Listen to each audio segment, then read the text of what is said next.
The Bible myth tells of Moses meeting God on Mount Sinai and receiving the 10 commandments.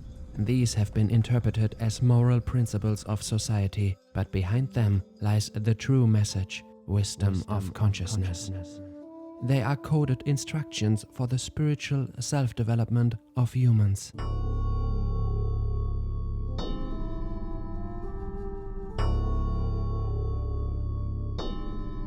8. You shall not bear false witness against your neighbor. To understand the real meaning of this commandment, we must ask ourselves, what is objective truth?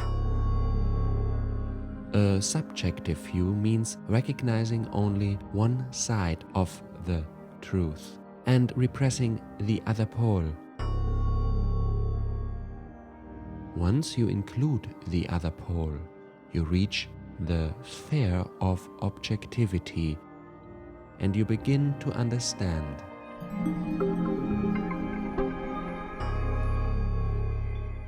Subjective views are thus half-truth, that is, a part of duality.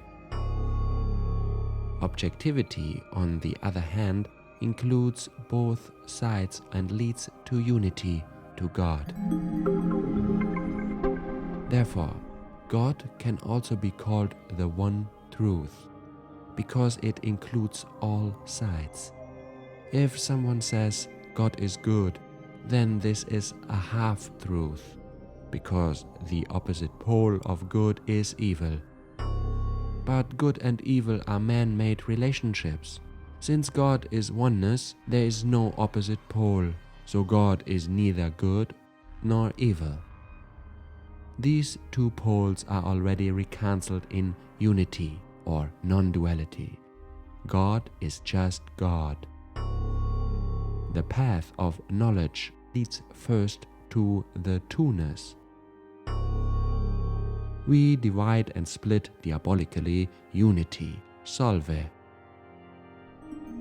in order to then put the two-ness together again, to find the way to unity, to God, to the non-duality, to become whole, one. In other words, to become who you are without living any programs. This happens with the help of the symbol coagula. The Israeli people, which is led by Moses from Egypt, represents the solver. The later joining with other clans and peoples illustrates the coagula. So if we lie, we remain in the division, in the subjectivity, in the solver. But the way to unity means solver et coagula. First divide and then bring together.